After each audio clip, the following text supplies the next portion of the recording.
O teatro e o cinema são duas formas de artes consagradas que guardam entre si diversas semelhanças, mas também distinções que as tornam únicas, com seus formatos, estilos e propósitos próprios para atrair os mais diversos tipos de públicos. Dentre elas, uma diferença notória está na forma como cada um consegue transmitir as suas mensagens para a plateia ou espectadores. No teatro, as performances e diálogos informam o público sobre a história e, em alguns casos, o espectador é trazido para a cena de maneira a participar dos rumos da trama, através do recurso da quebra da quarta parede, onde o liame entre a realidade e a ficção se torna cada vez mais tênue.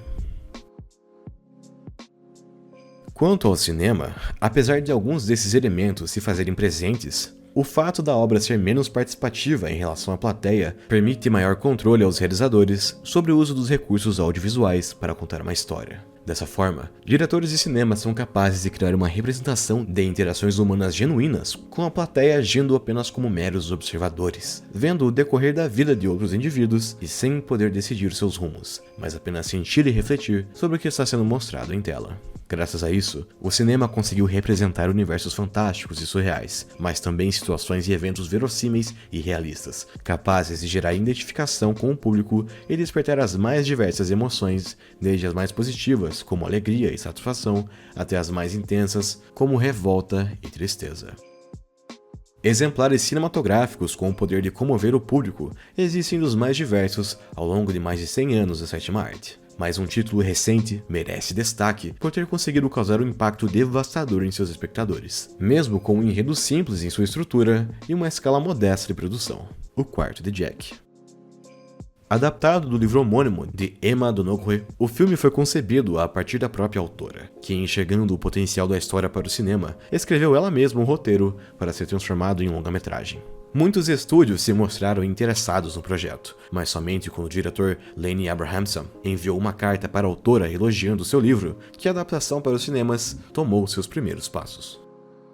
Lançado em 2015, O Quarto de Jack narra a triste história de uma jovem mãe de pouco mais de 20 anos, chamada Joy, tendo que criar o seu filho de 5 anos, Jack, em um quarto reduzido e do qual eles não podem sair. Para tornar a vida de Jack mais suportável, ela ensina que o mundo se resume àquele quarto e ocupa o seu tempo e do seu garoto com atividades aparentemente triviais como cozinhar, assistir TV, fazer exercícios e contar histórias antes de dormir. No entanto, não demora para, tanto o público quanto Jack, descobrir que a situação guarda um terreno aterrador. Joy foi sequestrada por um homem desconhecido, que além de mantê-la presa no local por 7 anos, ainda a abusa sexualmente, o que resultou no nascimento de seu filho, Jack, que lhe deu um novo propósito para continuar vivendo. Porém, mesmo tendo mascarado a realidade o máximo possível para proteger a inocência de Jack, Joy lhe revela toda a verdade para que ambos possam se ajudar, e assim conseguirem escapar do criminoso que os tornava vítimas desse cativeiro. Embora a informação-chave sobre a situação de Joy e Jack seja mantida o máximo possível em segredo para chocar o público, a obra logo alterna sua proposta ao mostrar as consequências emocionais e psicológicas dos anos de tortura e aprisionamento causados em mãe e filho, bem como o árduo caminho para se reintegrarem à sociedade e seguirem em frente após um passado tão traumático. Felizmente, a direção sensível de Lenny Abrahamson, somada com as atuações primorosas de Brie Larson e Jacob Tremblay, não permite que a história perca o fôlego e relevância quando ambos conseguem fugir do sequestro. Fuga essa que é uma das cenas mais sufocantes e tensas que o cinema apresentou em 2015. Logo em seguida, o filme parece seguir por uma nota positiva para os personagens centrais, mas logo eles percebem que ainda precisam superar todo o ocorrido. Tanto Joy com seu crescente estado depressivo e abalo emocional, quanto Jack, que inocente sobre a natureza nefasta do seu antigo lar, ainda sente falta da vida anterior com sua mãe e demora a se adaptar à amplitude do mundo.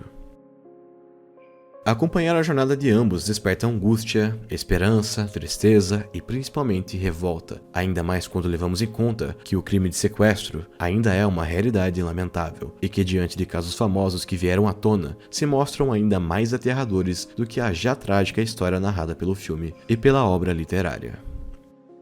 De acordo com a autora, ela não se inspirou em um caso real de sequestro em específico, mas um deles chamou-lhe a atenção a ponto de despertar a inspiração para criar o livro. Esse foi o caso de Elizabeth Fritzl, que ao longo de 24 anos foi vítima de rapto e incesto por seu próprio pai, o austríaco Joseph Fritzl. Segundo as investigações, Elizabeth já era vítima de abusos por parte do pai desde os seus 11 anos, mas quando fugiu aos 18, foi mantida em cativeiro por ele no porão de casa, onde lá foi obrigada a ficar, juntamente com os seus 7 filhos, ao longo de 24 anos. Quando enfim foi libertada em 2008, seu filho mais novo, de 5 anos na época, nunca sequer tinha visto a luz do sol, algo que foi partilhado por Jack, que precisou cobrir seu rosto e usar óculos de sol para se proteger em face do contato com a luz solar. Embora o caso tenha gerado enorme comoção na época, não foi o único, com outras situações igualmente revoltantes tendo ocorrido em tempos recentes, como o sequestro de J.C. Lee Dugard, raptada por um casal aos 11 anos de idade, e o rapto de Natasha Campos, também ocorrido na Austrália, onde ela escreveu um livro narrando a sua trágica experiência, iniciada aos 10 anos de idade, onde era mantida em cativeiro, privada de comida e sendo violentada por um sequestrador. As consequências para esse tipo de situação à vítima são inúmeras, desde quadros de ansiedade, depressão e o desenvolvimento de distúrbios mentais e psicológicos, como a síndrome de Estocolmo e o transtorno de estresse pós-traumático, com alguns desses danos podendo ser notados na personagem Joy. Vítima não só do cárcere, mas dos abusos de seu captor, a protagonista até se mostra esperançosa e feliz por estar livre e junto ao seu filho, mas logo as memórias da trágica experiência começam a abalar o seu estado emocional, perdendo o controle contra seus familiares e muitas vezes preferindo o isolamento a estar perto de sua mãe ou mesmo de Jack. Somando isso com os questionamentos infelizes durante uma entrevista sobre o seu tempo no cativeiro, Joy chega ao seu limite e quase comete suicídio, tendo sido salva por seu filho, que em desespero consegue a ajuda da avó e de seu companheiro para levarem ao hospital, antes que fosse tarde demais.